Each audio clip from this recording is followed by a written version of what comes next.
अस्सलाम वालेकुम। वालेकुम सलाम। क्या हाल है जी? ठीक हो? अल्लाह ने शुक्र। अपनी सुनाओ। मैं ठीक ठाक। सुनिया इस मकान ने की टाणे ने ठेका किता है? हाँ यार वो मालिक आने सी टाई ना तो नवा मकान बना था।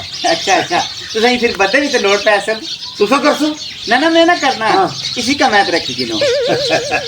यार गल सुन ये मजाक कर रहे हैं बच्चे भी कहते काम कीते यार। वाह जी जी, ये भी आम बंदा नहीं है, ये चाबी वाला लाटू है, दौड़ी दौड़ी काम करना। यार गल सुन माड़े कम्मे ने नहीं दो इटा तो चाहिए नहीं सको लगा। वाह जी जी, तको मिस्त्री रोटी आनी देसी, पानी आनी देसी, चाह आनी देसी, सारे निके मोटे काम करती। बात सही है यार, ठीक है तू आना है तो ठीक है।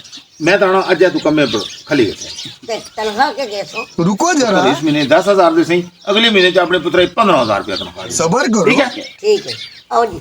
हेलो हाँ? उधर और अगले महीने काम शुरू करता ना।